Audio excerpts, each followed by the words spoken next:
wanted to do a short video about why I have started powder coating bullets. I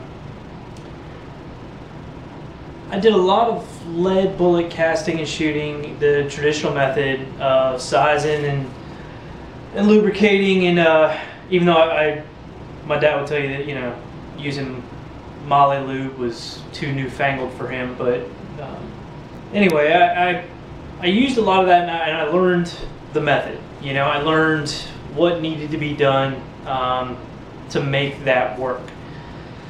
So I've got certain bullets that are gas checked, depending on speed. I have every sizing die I could possibly need to some degree, all to try to get my bullets get my bullets at 1,000 over groove diameter. But there was problems that I kept having over and over and over again, depending on the firearm and the circumstances. Either somebody didn't make a bullet in the weight that I liked, or they did make the bullet in the weight, but I didn't like the design. There wasn't a gas check. I wasn't able to get the speeds I wanted. And one of the biggest offenders for me was my 32 H&R mag. I started out with a Lyman mold, which was a round nose. It's actually a mold that was designed for the 32 Smith & Wesson long. It's a great little mold. I take that back. Actually, no, it's a pain. It's a real pain to cast with. When you have a real small bullet in an iron mold, I don't typically like that design too much. They want to hold too much heat, and then they start blowing out bands. Anyway. So I tried that for a while, and I was able to get it all right. But what had happened was, or what the problem is that the revolver's chamber or throat diameter is smaller than the groove diameter of the barrel. So what that's causing is that the bullets is being swedged down. Like, let's say you size your bullet to 314. You have a 313 groove diameter, but it turns out you have a 312.5 cylinder throat. So it means your bullet's going to swedge down to 312.5, and then it's going into your 313 barrel, and now it's a 0.5 thousandths over groove diameter, or under groove diameter, which is actually 1.5 thou smaller than what is typically recommended. So. And it wasn't just this gun. I had other guns that had issues like this. At one time I bought a 44 Special Taurus, which wasn't a great gun, but it was really bad because it actually had 2 of the 5 cylinder throats that were tight, and the other 3 weren't. Now I could take all those cylinders in to a gunsmith and have them reamed. The Ruger 32 H&R mag actually I don't think is a great example for that, or is a good cylinder to do that with, because it's so close. It's only like a 0.5 thousandths off. But down here where I'm living, there isn't one real gunsmith that I've been able to find. There's one guy. Actually, I take that back. There's one real gunsmith. But his waiting list is somewhere over a year or whatever. Basically, the word is that you can't get him to get work done. So that in my opinion, he's not an option. So there's no real gunsmiths down here. I could mail it off. There's plenty of guys that are on some of the forums that do this. They've offered it, but I don't know why. I just really worry about sending something like that off and then getting it back, and it's not how I want it and everything else. So a lot of times I would shoot jacketed bullets in those guns or whatever. All right. So fast forward to a Fortune Cookie 45 LC video that I saw where he was powder coating, and I thought about that. I know how powder coat works to some degree, and I said, that could actually work. And then I saw Elvis AMO's videos, and I saw a couple other people's videos, and saw the smash test, and I started looking on the forums. And a lot of the traditional crowd, I was going to say old heads, but I don't want I don't want to upset anybody, but traditional crowd was, they seemed to be kind of against it. My dad was against it. He's like, nah, I don't, I'll let this work itself out. But he was a quick adopter of the LLA liquid ALOX, and I'm not. I personally don't care for it. It makes my bullets sticky, and it's like an outside loop bullet, like an old Heald 22 or something. I'm not a big fan. But I saw the merits in this because in my opinion, what you were doing is you're essentially jacketing a bullet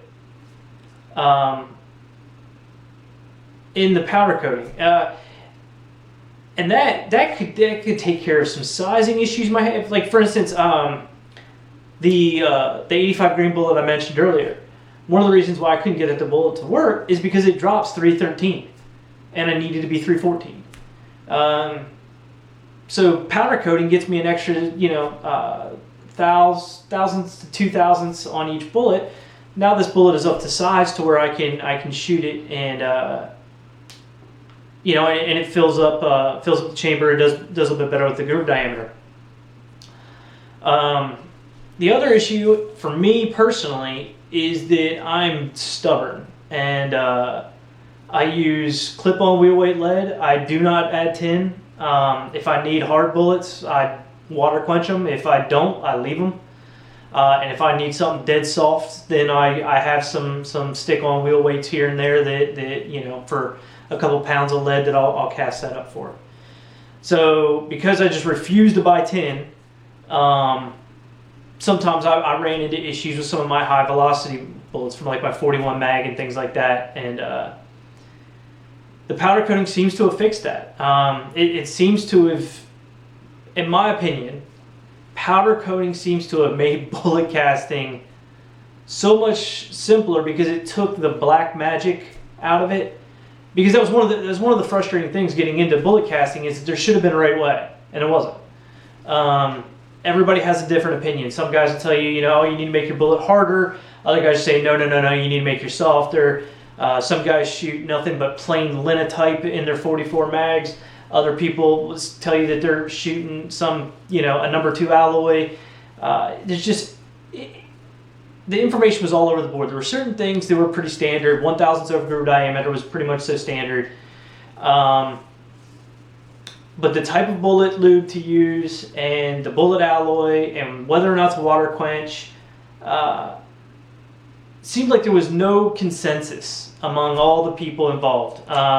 If you stuck to one person's recipe, it might work for your gun. And if it did, you rocked with it. I've got a 45 long Colt Ruger that shoots a 255 grain Keith style bullet, water dropped. No real reason to water drop it, but when I first started doing it, I just don't know why I started water dropping it. I've never had a problem with leading. The gun shoots damn near hole in hole at 15 yards. It's just an unbelievable shooter, so I just stick with that. I'm not going to change it. I'm not going to powder coat. I'm not going to do anything. I have no problems with that gun. I have no problems with that bullet. It sticks. But recently when I've been running into issues, I'm rendering right now my first video for the Taurus my mom's Taurus that I'm working on. Powder coating is just my go-to for this because it bridges the gap. I mean, I went and slugged the bore. I slugged the cylinders. In the cylinders, there's a couple holes that are a little bit undersized bore diameter. But the reality of it is, I think the powder coating is going to bridge the gap. I really don't think I should have to worry too much about it, because they act as if it was a jacketed bullet for me. I still have plenty of gas check bullets, and I've been putting the gas check on the bullet after powder coating as part of the sizing. And I was watching Full Lead Taco's videos on some of the NOE products available, and I'm looking forward, hopefully, to being able to get some of them. The Lead push-through dies are great for sizing your bullets, but I've got my 41 mag bullet. It drops 412 and then powder coat, and then I'm just sizing it down to 410 and trying to squeeze on a gas check that doesn't really want to go. And that thing, I've done enough bullets where I probably don't have to worry about it for a couple months, but the next time I'm going to do that, I'm going to need to change the method around. So I'm having to buy extra tools to powder coat, in my opinion. I'm gonna have to possibly get a gas check expander and a gas check seating die, and then maybe go with the NOE sizers because their nose are the base first, and I like that because the force of the press is actually putting the gas check on, where the sizer is pushing on the bullet or on the gas check, and then you're pushing up on the bullet. Where with the Lee, you're pushing up on the bottom of the bullet, but you're also the sizer die is actually pulling down the edges because the way the physics of it, and I end up with a lot of concave or convex gas checks doing it that way. So anyway, try to wrap this up a little bit. The reason why I'm powder coating bullets is because no two guns are the same. No two molds are the same. I don't use a lot of tin in my casting mixtures. It just simplifies the entire process for me for a lot of my different bullets and a lot of different guns. And I'm looking forward to trying it with rifles. I have not done a lot of rifle casting. I've been doing most of my casting for handguns, but I'm going to be ordering a mold for my 45 long Colt Henry, which I know is kind of a bridge thing. We're going to do a series of videos on that. And I've also got a 3030 Marlin that I got as a present a couple years back that I haven't put one round through. And I really would love, and I've got a mold for it. And I really love to do some powder coating on that and some testing and see how that goes. But anyway, thank you for your time. Stay safe.